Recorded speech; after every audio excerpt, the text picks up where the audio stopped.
June 24ஆம் தேதி தமிழ்நாடு சட்டப்பேரவை கூட்டத்தொடர். சபாநாயகர் அப்பாவு அறிவிப்பு.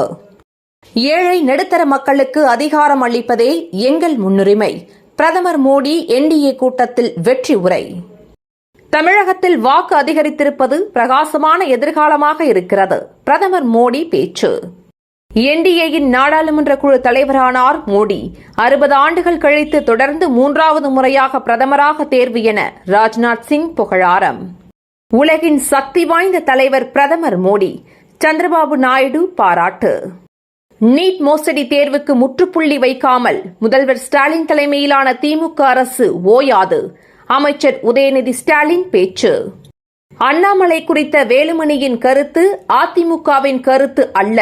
ஜெயக்குமார் பேட்டி. விடுமுறை முடிந்து சென்னைக்கு படையெடுக்கும் மக்கள். அதிக கட்டணம் வசூலிப்பதாக ஆம்னி பேருந்துகள் மீது பொதுமக்கள் குற்றச்சாட்டு. பால் கொள்முதல் விலை உயர்வு குறித்து நல்ல முடிவு எடுக்கப்படும். அமைச்சர் மனோ தங்கராஜ் பேச்சு.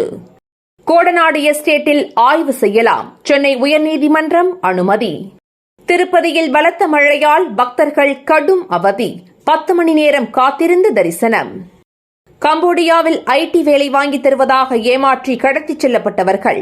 தமிழ்நாட்டைச் சேர்ந்த 20 பேர் பத்திரமாக மீட்பு. மீண்டும் பிரதமர் மோடி ஆட்சி எதிரொலி. புதிய உச்சம் தொட்ட பங்குச் சந்தைகள். 30 நிமிடங்களில் ரஷ்யாவை தாக்கும் நீண்ட தூர ஏவுகணை. அமெரிக்கா சோதனை. சென்னை உட்பட 16 மாவட்டங்களில் அடுத்த 3 மணி நேரத்தில் மழைக்கு வாய்ப்பு. வானிலை ஆய்வு மையம் அறிவிப்பு.